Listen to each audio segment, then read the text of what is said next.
Hi, good morning everybody, and really great to be here. Well done for making it through the rain. If you've traveled, it's quite wet out there. Today I'm going to be presenting how traditional retailers can compete with pure play retailers. I'm going to try and make it not a dry topic. I'm going to add some humor, love some participation. It's going to be a little poll halfway through. I'll try and have a bit of fun and enjoy the presentation.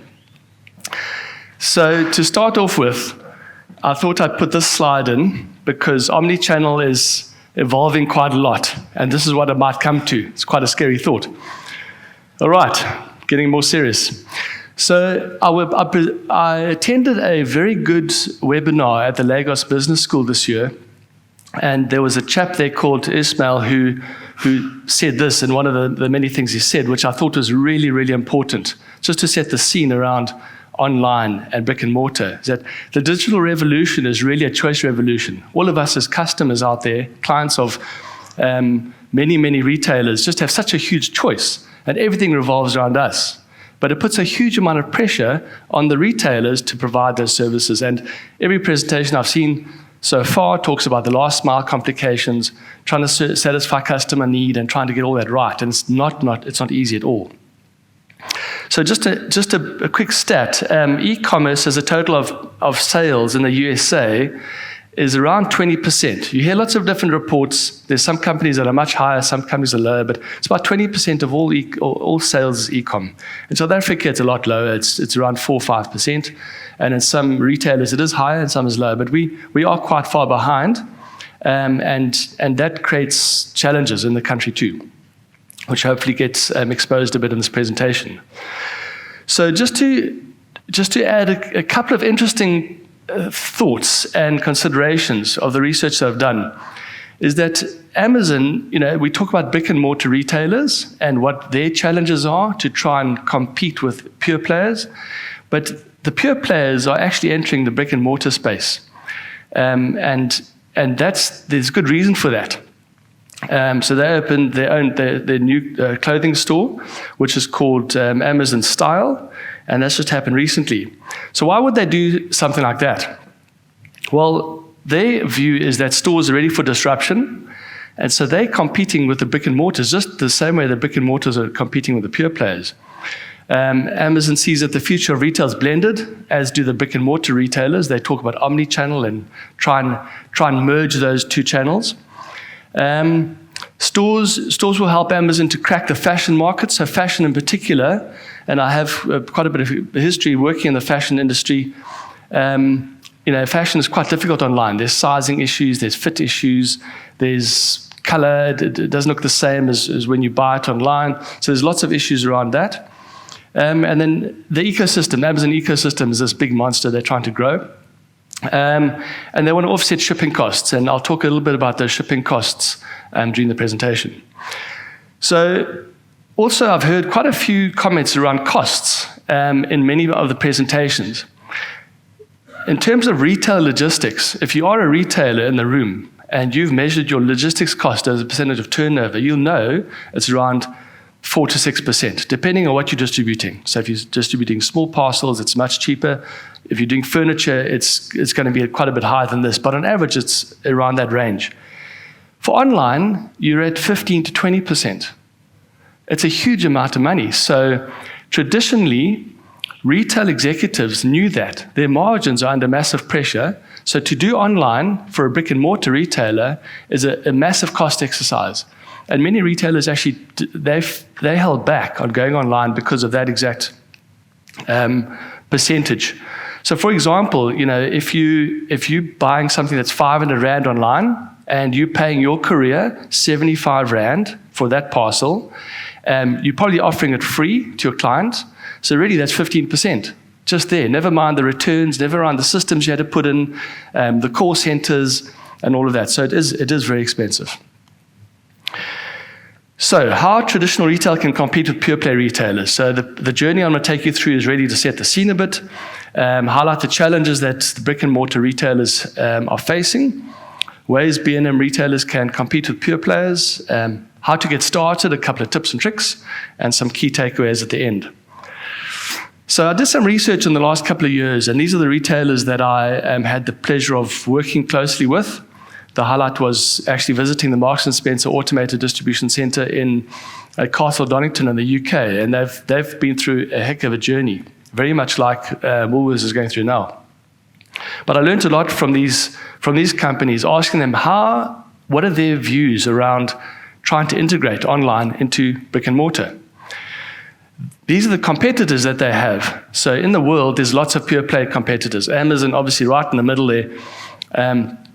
Some of them you might recognize, some of them you don't.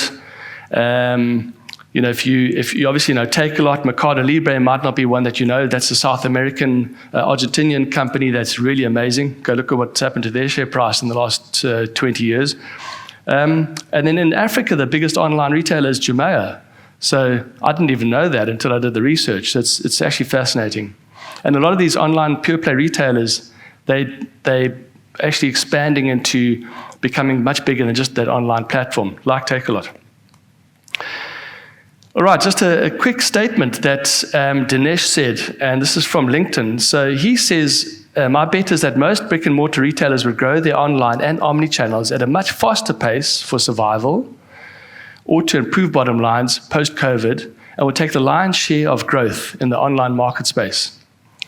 So quick poll here. Okay, so the question is, do you agree with this or not? Do you think that in the next 3 to 5 years, brick and mortar retailers will grow their rand value of online faster than pure players like Takealot or Amazon or any of those? So just as a show of hands, who agrees with this statement? Who thinks brick and mortar retailers are going to grow faster in terms of rand value, not percentage, rand value?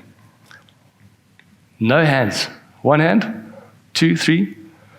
Okay, so there's a smattering of them, okay, which is interesting. And then, so obviously the rest of you, I won't ask you to put your hands up. I'm assuming then by default, you think that the online players are going to dominate. And I think in the media, there's a lot of attention on online. But I can promise you that the retailers, whoever the retailers, I don't know, who works for retailer in this audience?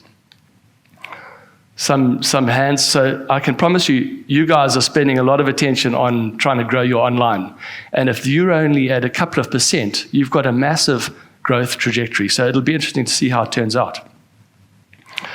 All right, so I'm going to cover three main topics for the challenges that brick and mortar retailers face. E-com ownership, which is an interesting topic, systems integration, and the logistics network. So e-com ownership. So it's a management discussion that I'm sure is had in all retailers. So who owns e-com in a brick and mortar retailer? All your structures have been set up to serve stores over many years. So, and I've worked with companies that have made every one of those divisions accountable for e-com other than human resources. Don't know why. But it's interesting. So why doesn't finance make it? Why shouldn't they run e-com? Well, they might not have the supply chain or marketing expertise to run it. Why shouldn't supply chain? In my view, I think us supply chain professionals, we could run e-com, but we might not have the marketing or the finance background. Why shouldn't IT? And a lot of divisions, a lot of companies, IT runs e-com, and they might not. I think marketing keeps coming up as something that is quite important in e-com. Marketing is famous for becoming the owners of e-com, and a lot of the time when they become the owner, things like operational efficiency, supply chain execution, fulfillment aren't sort of top of the priority. And then retail operations, the ops guys, why shouldn't they do it? So there's an argument for all of those guys, and there's also an argument for shouldn't there just be a whole new e-com division, and then you multiply those divisions in there. So there's lots of overlap, but that could be a good reason or a good way to set it up. At least it gives them autonomy, and they drive e-com because there's so many conflicts in a brick and mortar retailer. And I know retailers have done that too. So my view is you must look at the top 10 online complaints to help you decide who runs e-com. And if you look at the top 10 online complaints, there are 3. The biggest one is not on time or reasonably delivered. So fulfillment is a big issue in terms of Hello Peter complaints. And so you've got to make sure that if that's your biggest complaint, and there are others too that link with it, that at least the people who are making sure that the delivery is happening on time are a big part of the table that decides how e-com strategy is developed. So my suggestion is that you need a e-com head, and you can put them in any of those blocks, but they need to be a separate head that has a very collaborative nature and has a good understanding across this whole spectrum of supply chain. So it is a very tough decision, and there's no silver bullet here, but the collaboration is key. All right, on to the next topic. You've all felt like this, I'm sure, but I'm sure the reverse is probably more probable, that you've gone online and you just haven't got your size. So, all right, moving on to systems integration, the second topic that brick and mortar retailers battle with. Systems are such a major issue. There's legacy systems that have been developed over many, many years, and these aren't easy to fix. So all the processes have been designed and fine-tuned to support a sale in a store. Direct-to-consumer retail, the communication links, the SMSs, the contact centers, all of those are new to retailers, and they don't have systems or experience. And many of them are dabbling in that space now, but there's quite a lot of quite a way to go to get it right. So designing the new systems and processes are also influenced by who was the head, and I can give you examples of each one of those heads and what's happened if they were the head, and there's a lot of case studies out there of how not to do it.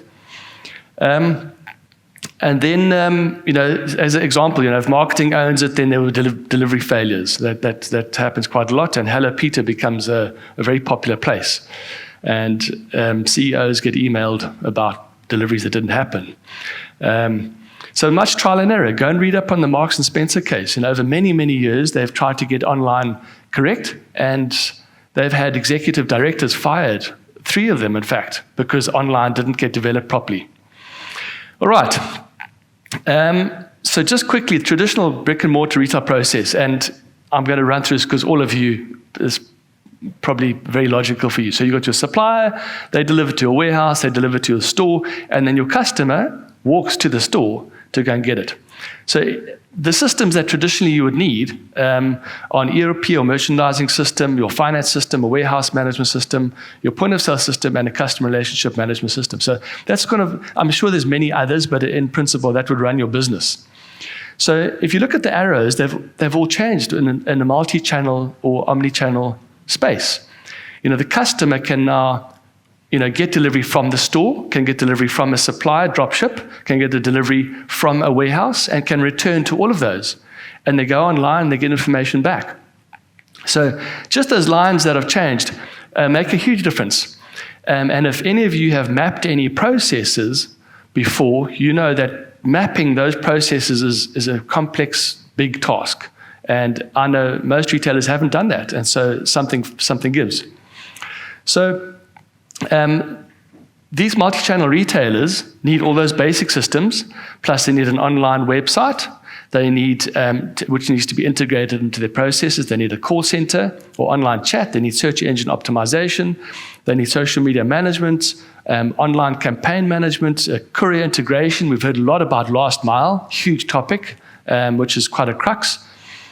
Track and trace process, distributed order management for those more sophisticated retailers, and a customer returns process.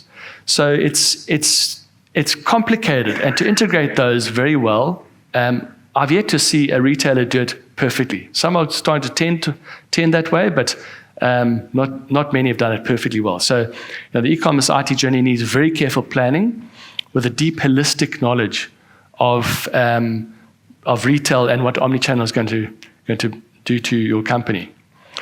So basically, those brick and mortar retailers are dragging those legacy systems, and if you are in retail now, you'll feel very familiar with this picture. It's difficult. Okay, next topic: logistics network design. That's a third of the issues that the brick and mortar retailers are facing or have challenges with. So there we have Homer Simpson. He's asking himself, should we fulfill from our stores or not? And it seems like such a logical choice. Put all the stock that you have in your stores online. It gives all your customers, masses of different options in terms of sizes, and if you're in fashion, that's a big issue. And let's just get that done. And if you've tried it, it's actually very, very difficult to get that right. The traditional brick and mortar retailers, have a multitude of decisions to make regarding their logistics process and the decisions they make. So, and as I said on that second line, so most have started off by fulfilling from their biggest store, because that's where most of the stock is, and that's where they think they can support their clients. But as online grew, it's just impossible to fulfill from one store. It has to be something bigger than that. And so they went down this journey of, where do we fulfill from, and how does this work, and how do we get it right? So I'm going to just work through a couple of bits of information around how to decide whether you should fulfill from your stores or not, and I'll give you a bit of sort of a matrix that will help you decide. But fulfilling from stores gives you almost this endless aisle, lots of opportunities for having SKUs in stock, and it dramatically improves your availability. So that makes a big difference, and that should drive your turnover up. And when done correctly, orders can be fulfilled cheaper, faster, and at a higher margin. But when done incorrectly, Hello-Peter complaints happen, and you don't fulfill properly, or the stores, if they're not incentivized correctly, they don't want to participate in that process. So fulfilling from stores, the impact on the store systems and their design. So if you think about those stores, all they've done is they've just helped customers and they've done the sale. And some have a bit more complicated systems. They've got a credit process, or they've got a SKU lookup in to see where the stock is in the rest of the country. And some are very sophisticated. They've got RFID. They know what's in their stock room. But none of them have the ability to operate like a distribution center. Or not, they didn't start off doing that. And so when you made the store pick product and fulfill product to customers, you essentially made them a little warehouse. And so all the procedures in the stores needed massive mapping and changing. One of the important things that I learned through this process is that the store has to get the credit for the sale. So what was happening in a lot of retailers was they had this sort of empire on the side, the e-com empire, and they would get all the credit for the turnover, and they would report on it, and they would try and manage it. But if you don't give credit to the store and incentivize them to pick that product, pack it, print the slip, give it to the courier, they're going to say, we don't have the stock, and that happens. It's happened all over the world. The stores, they say, no, I don't have the stock because they don't want to do the work. Never mind, have the right packaging, have the printer, have the ticketing system connected to the e-com platform. It's not easy. Staff training at stores is such a critical thing. So once you do have the resemblance of a system in your store, you then need to train your staff and to train them how to be quick so that the courier, when they come collect, all the parcels are picked and packed. All right, so I've got a bit of a matrix to share with you as to just indicate, if you are a brick and mortar retailer and you have started on this journey, where should you fulfill from? Should it be central? Should it be from your stores? And this gives them some guide. It's not perfect, but it gives you a guide. So the size of your stores and the number of items your customers order are the two major factors that will help you decide on the answer to this equation. So if you see in the matrix, on the left-hand side, there's a number of items purchased. I don't have a pointer here. The number of items purchased on the left-hand side. So if you're just ordering one item and you have a large store with lots of stock, the probability of you fulfilling that one item from that store is very high. But as soon as you start increasing the number of items, you increase the possibility of having to fulfill that order from many stores if you store fulfilled. And the number of parcels is a key metric, because as soon as the number of parcels goes up, that number you're paying for your parcel delivery that you've negotiated with your carrier, that just multiplies out. And if your margins are lower at one parcel, can imagine if it's 3 or 4 parcels you're delivering to your customers. The SKU depth also plays a role. So, for example, SKU depth, fashion retail, you walk in, you want a shirt, a blue shirt, size large, they might not have it. If you walk into a Checkers, and you want ultra male custard, there's probably 20 or 30 or 40 of them, okay? Or you go to the stand outside there, they've got some ultramilk custard for you if you want. So obviously the Checker 60/60, which a lot of people have spoken about, makes sense. Fulfilling from a store. There's lots of SKU depth, it makes sense. You could fulfill most of a client's needs. And even then still, they say, can you substitute product? And if we don't have it, can we continue with the order? So even then, they don't get it right. So imagine if you're a boutique fashion retailer, fulfilling from stores is a very difficult task. All right.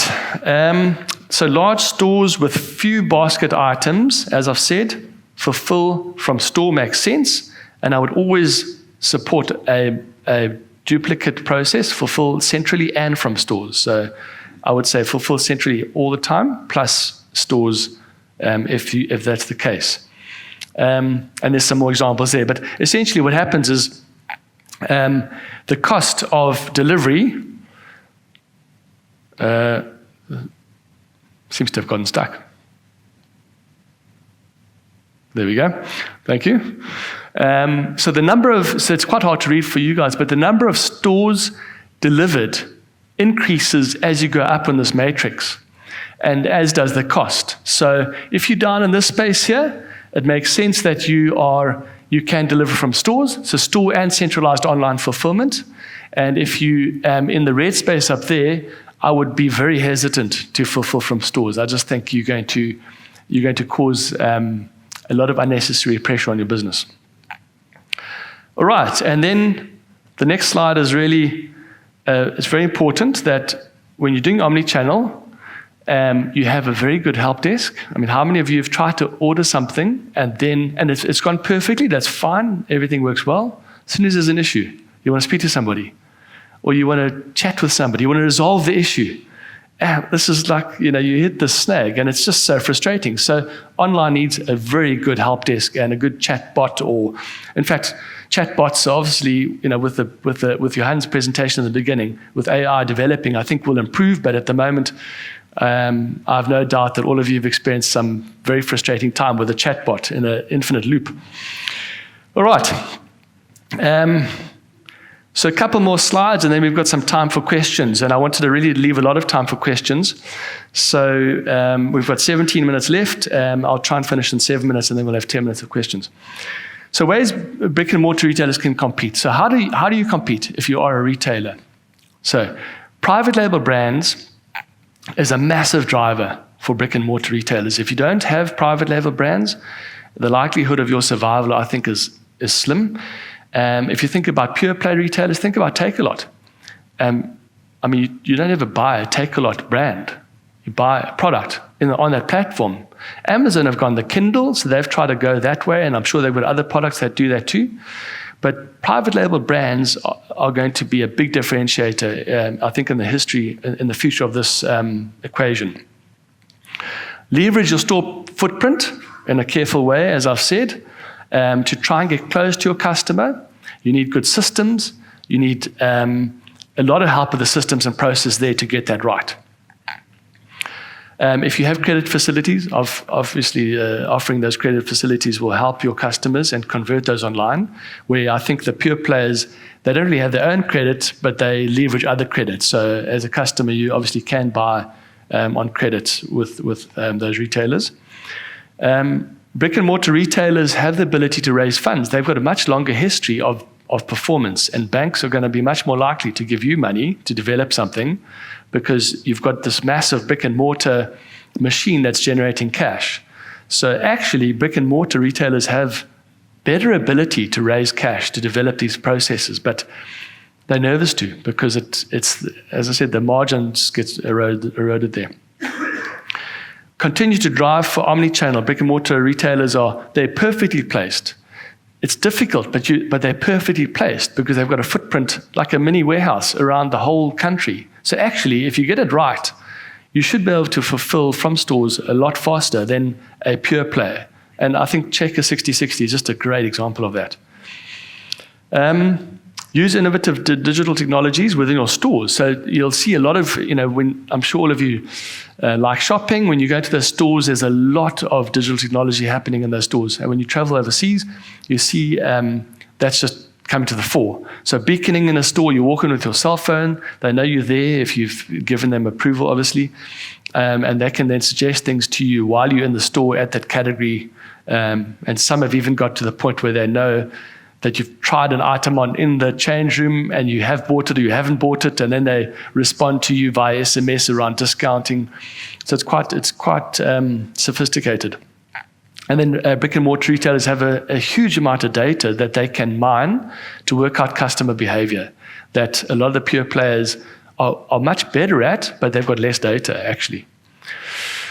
All right, so some tips on how to get started or to fix what you currently have, because I'm sure many of you are on this journey and it's not easy to fix. But the main thing is to get buy-in from executive management. Don't try and do online into a brick and mortar retailer when the executive management aren't completely sold. And I'm saying that from experience because many retailers I've worked with, they don't have that.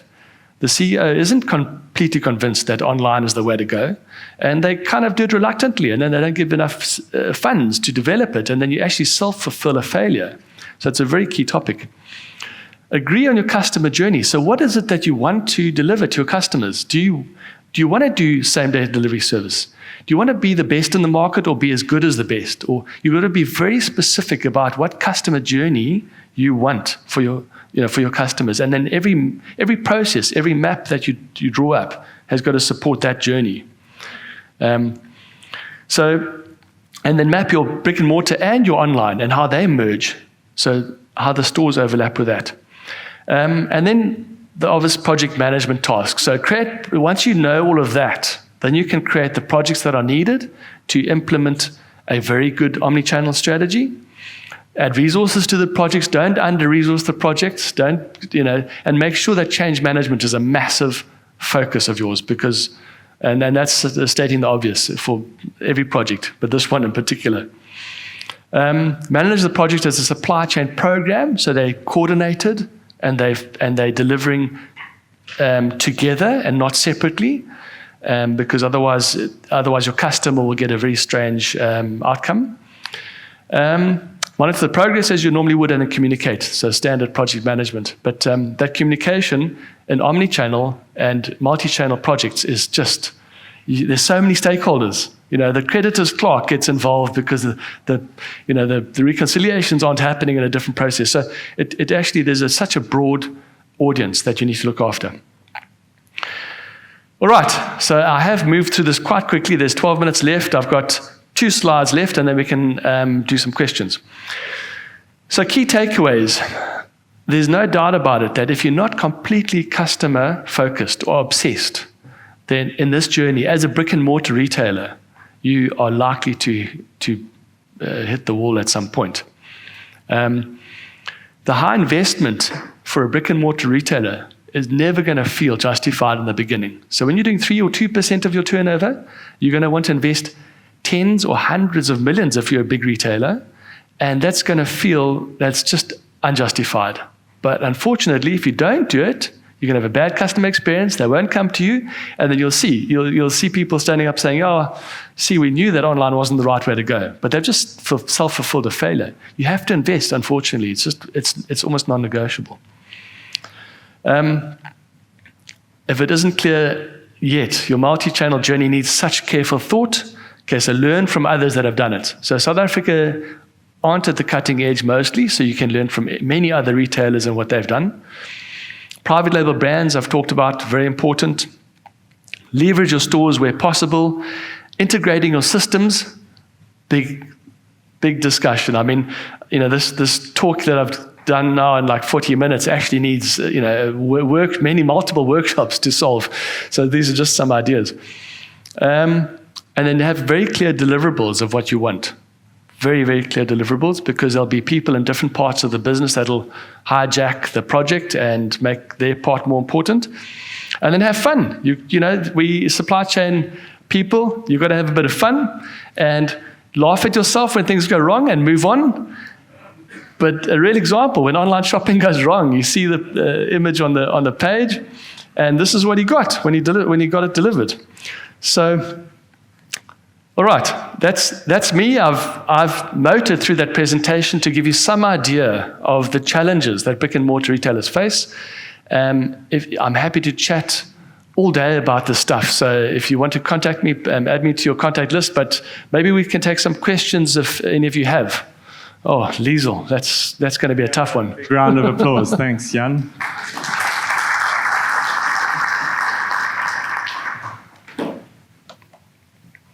Thanks, Jan.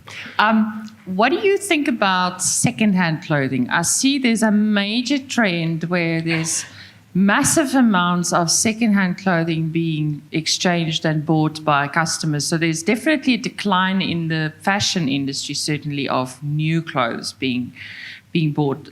Is there a platform or a place for second-hand clothing in this model of yours?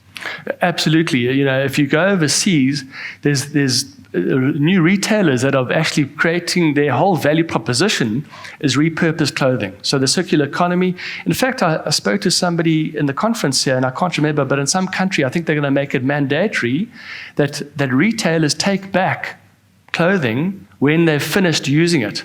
So they will repurpose it, either destroy it and reconstruct it, or sew it up and sell it off. But I think it's a massive, massive topic. And, unfortunately, the fashion industry is not very good at this. And especially the fast fashion industry, they encourage you to buy the next greatest color or fit or size. So it isn't an easy answer. I do think, though, that it's really minuscule percentages at the moment. So I think it'll gain traction. There's a lot of hype. I think a lot of discussion on the web about that. But I don't think there's been enough traction. And I hope for all of us that it actually does increase, because then the landfills will get less big. Thank you. Other questions? Thank you. You spoke about a combination of fulfillment from stores and from warehousing. In that model of yours, when you have a large store with large SKUs, is it possible to do that combination of both, but only certain stores? Absolutely. So, yes. So, good question. And I think you've got to look at the data. So you do a lot of data analytics to see which stores have the ability. For one, you need good management and good people in there. And the bigger stores are easier to add like a fulfillment person in there. But absolutely, most retailers don't put all their stores on because they have a range of sizes, unless you like a Builder's Warehouse or a Macro. Most of them have some smaller stores and some bigger ones. And so the very smallest stores where there's only 2 or 3 people in the store, and in some cases there's 1, to fulfill from those stores doesn't make sense. So I would look at the data and maybe start off by taking your 10 biggest stores geographically in the country, your 10 biggest stores. I know you work for, so you'll just analyze that data, look at all those stores, and then put some on. But before you do that, you've got to be sure that the systems can support that process, and that the store staff know what to do when the order comes. And how's it going to come? Is it going to be a WhatsApp? Is it going to be on the point of sale system? And in fact, I'm not going to mention who you work for, but you guys do it very well at the moment, that whole omni-channel process. Everybody wants to know now, right? Go speak to Sylvia. In fact, I'll give an example of that. So, omni-channel process. Sorry, and this is with that retailer that thou shalt not be named. Cape Union Mart. I'm allowed to give you a name. Okay. So, Cape Union Mart's interesting because many retailers have grappled with this. And the other day, I spoke to somebody who had bought something from Cape Union Mart, and then it wasn't the right size or whatever, and they bought it online. They then took it to the store to get a different size. That store didn't have the size, but what they did, their point of sale system was enabled to receive the product back, automatically order another item on that person's profile and deliver it to their home without any other intervention. That's real integration. So I mean, that's the way we're going. It's got to be, buy anywhere, return anywhere. Literally, Roy. Morning, Jan. How's it? traditional retailers, in your experience, do they use a specific department for buying, planning, and allocating for online, or they use the guys that are already in the business? What's your experience? Sure, there? such a good question, and I've seen all different angles of that. So it depends. It depends on the structure that you've set up for online. So most retailers try and get the buyers and planners who are allocating and buying product to stores to also allocate to online. So the online DC becomes another store that they just allocate to. The problem is that it isn't just another store. All the operations, all the processes, all the marketing, the velocity of product through that store is very different, and that's what they miss. So there's either too much stock in there, or there's too little stock in there, or they don't respond fast enough. So I think you need a combination, but having somebody that's a little bit separate from the brick and mortar flow probably makes sense, but it depends how big your business is. If you're a really big business, you can afford to have a separate division. If you're a smaller business, you're going to try and overlap jobs, and that's kind of a difficult spot to be in. So sorry I didn't answer your question directly, but there's no silver bullet here. I think we've got time for one more. I mean, as an example, as 60/60 grows, do you not think that they could become their own downfall in that those aisles could become so busy of scooter operators walking the aisles trying to get out there as quickly as possible, and the traditional consumer is browsing slowly with the trolley? You're going to feel like you shopping in a warehouse. How do you how does that success not start becoming your own worst enemy? I think a hell of a good question. I mean, I know exactly what you're talking about, because if you do, try and go into Steers and order a burger and get quick service. There's like a line of guys on motorbikes getting theirs, and they get prioritized for some reason. I don't know why. I think the people in the store should get priority. But it's a very good question, and I have no doubt that as that volume increases and it gets uncomfortable, you're going to have customers complaining. And when they complain and that noise gets big enough, they're going to have to change the model somehow. Maybe then go to dark stores. So you have a store in a region, probably in a less high rental space where they can put somewhere, and that'll become the model. So it'll be mixed. But you're 100% right. I mean, to me, first thing is prioritize people that have gone out of their way to go into the store. They should have right of everything in the store. So yeah.